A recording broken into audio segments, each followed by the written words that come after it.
Good day, everyone. Today, my team and I are excited to dive into a powerful force sitting right beneath our feet. This is our presentation on geothermal energy, the clean, constant, and renewable heat of the earth. Before we begin, I'd like to introduce the group behind this report. Our team consists of Ivan, Carlo, Mark Vincent, Milmar, Meryl Joy, and Franz Sar. Together, we have put this together to show how this energy source works and why it matters. To keep things organized, we will be covering 5 key areas. First is a quick introduction, and then the working principle of how we capture this energy. The 3 specific types of power plants. A look at the world's largest facilities. And finally, the pros and cons of going geothermal. Geothermal energy is a renewable energy source that harnesses heat from the Earth's interior to generate electricity and provide direct heating. The term geothermal comes from the Greek words geo, meaning earth, and thermi, meaning heat, which literally translates to Earth's heat. In simpler terms, think of the Earth like a giant, natural battery that never runs out of heat. Instead of burning coal or gas, we just stuff into the hot water and steam found deep underground. It's like using a massive underground kettle to spin turbines and keep our lights on without polluting the air.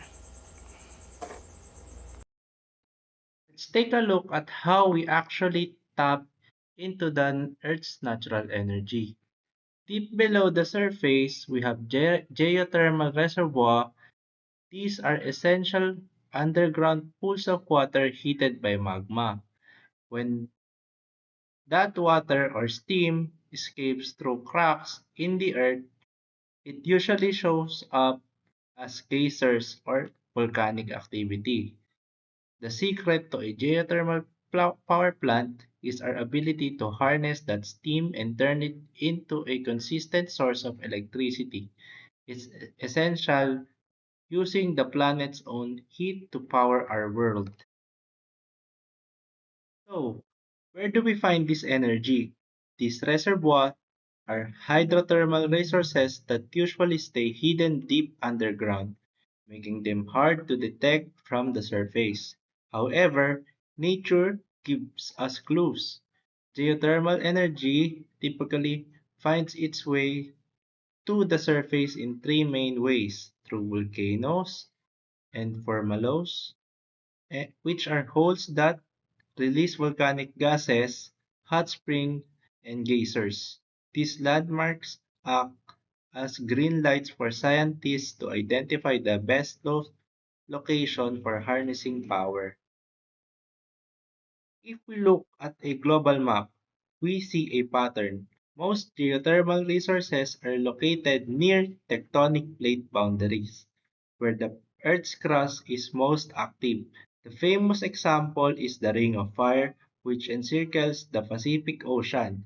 As you can see on the map of United States, the most active geothermal areas are concentrated in the west, where the heat from the Earth's core is closest to the surface.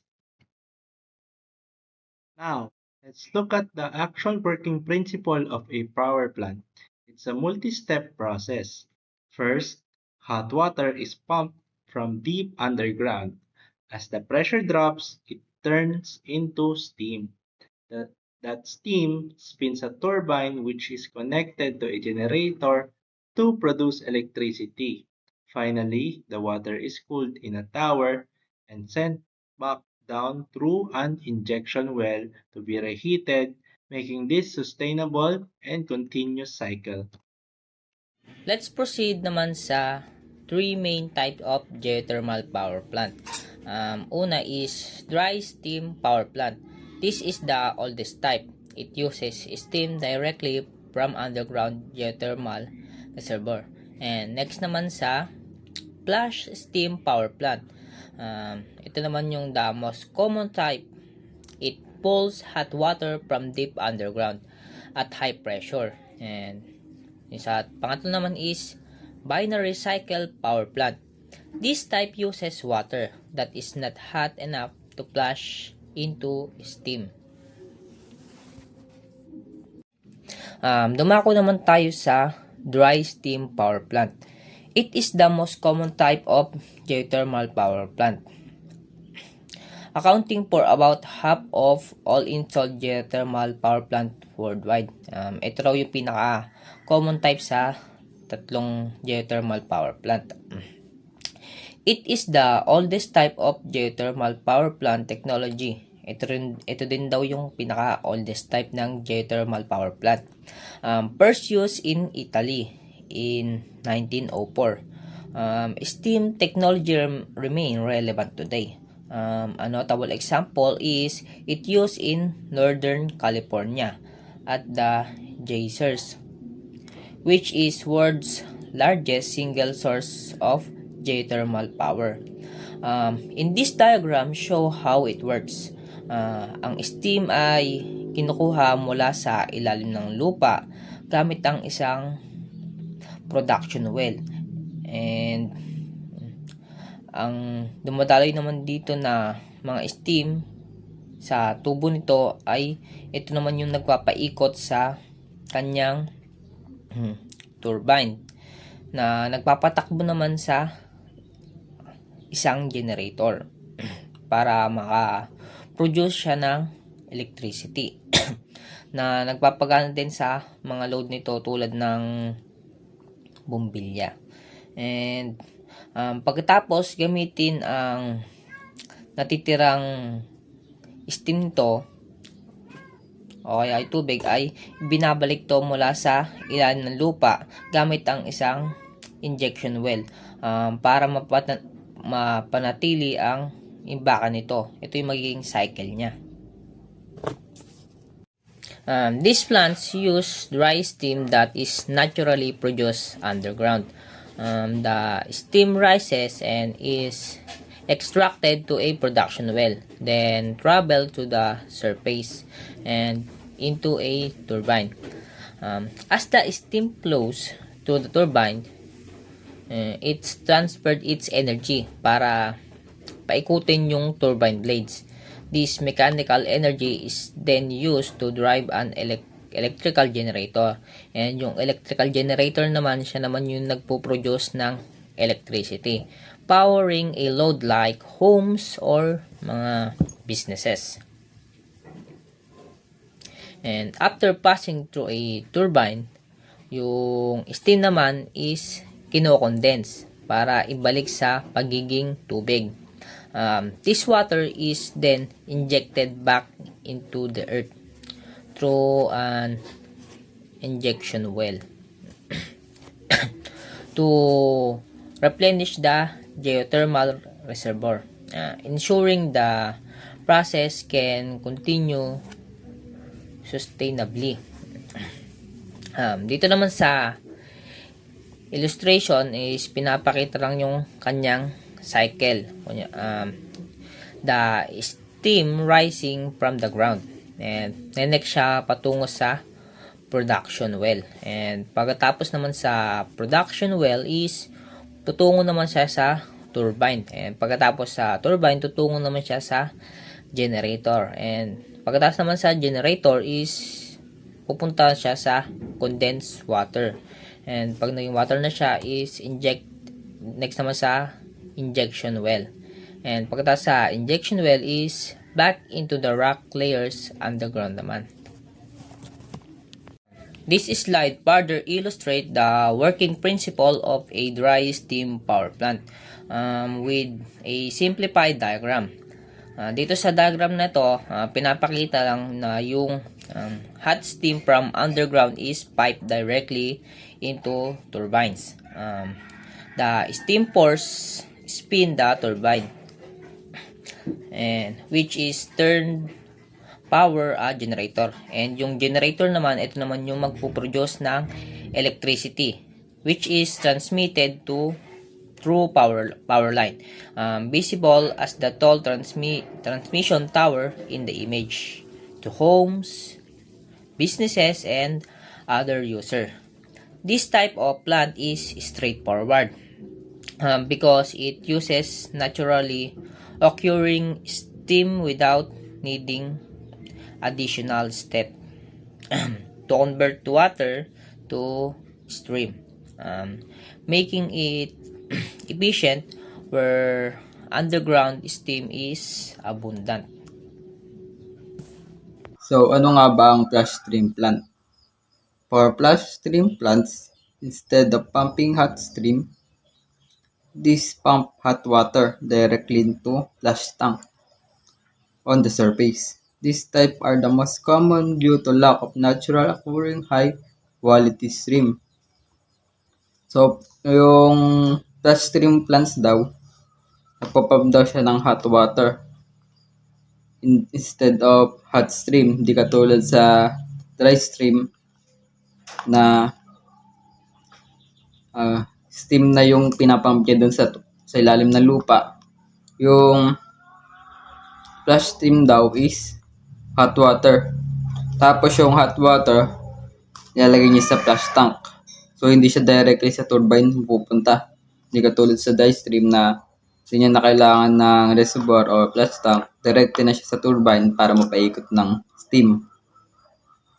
Tapos, this type of the most common due to lack of natural high occurring quality stream. So, yung mas common daw sa geothermal power plant ang flash steam. Kasi nga, yung required na temperature ng dye stream is mataas masyado. So, naturally, mas rare siya kaysa sa required temperature ng flash steam. Punta naman tayo kung paano gumagana ng flash steam plants. In this method, water must be 180 and under the own pressure it's flow upward through the wall. This is a lower temperature than dye stream plant have. As the pressure decreases, some of the water flashes to the steam, which is passed through the turbine section. The remaining water did not become steam, cycle back down into the well, and can also be used for heating purposes. The cost of this system is increased due to the mover complex parts. However, they can still compete with conventional water sources. So, yung water na kailangan ng flash steam plants is 180. So, ang nangyayari daw, yung hot water na pinapump, so maglalagay ng tubo, yung mga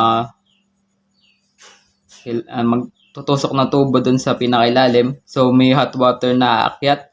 So, magkakaroon ng centrifugal force. So, aangat siya. Papunta siya ngayon sa flash tank. So, dahil nga mas malaki na yung flash tank, so magdi-decrease na yung temperature doon. Katulad dun sa tubo, pag nilagay nila maliit lang, masyadong maliit lang naman yun. So, pupunta siya sa flash tank. So, dahil nga hot water siya doon, so magdidiretso ng steam, mapupunta sa turbine, mag-iikot. So, yung mga lumamig na or hindi na naging steam na water, so may tubo na pupunta sa, nakatusok dun sa ilalim ng lupa. So, mapupunta dun yung cold water. So, pwede rin yun maging susunod na mapapump na hot water. Recycle lang sila. So, magpapump ng pataas ng hot water. So, magpapump din pababa ng cold water. Tapos, sabi niya rito, yung cost daw ng system ng plus steam plants is more expensive kasi nga complex. Pero, they can still compete with power source. So, dun sa diagram, sa slide, makikita nyo naman sa kaliwa, nagpa-pump siya ng hot water. Doon mapupunta siya sa plus. Then mag-generate ng electricity, tatama dun sa turbine. Tapos makikita natin may parang may pumupunta dun sa baba. So yung yun yung cold water na pupunta naman sa baba, magiging hot water din yun. Pagka na-heat na ng Earth's temperature. So dapat yung napapump na hot water dun is 180 para mas mabilis yung pag-generate ng steam. So mas onti yung magiging cold water, mas marami yung steam na makukuha. So, dako naman tayo sa binary cycle power plant working principle. The moderately hot geothermal water is passed by a secondary fluid with a much lower boiling point than water. This causes the secondary fluid to flash, vaporize, which then drives the turbine. So, dito guys, makita natin sa picture, yung hot water, galing sa ilalim ng lupa, tataas siya, then punta siya dito, heat exchanger with working fluid.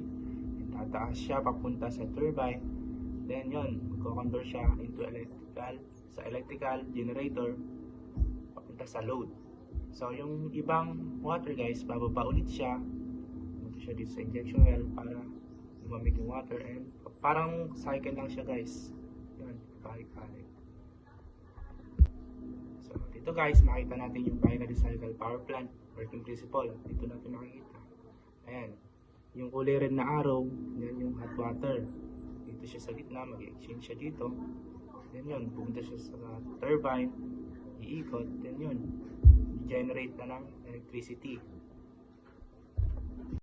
So, largest geothermal power plants in the world.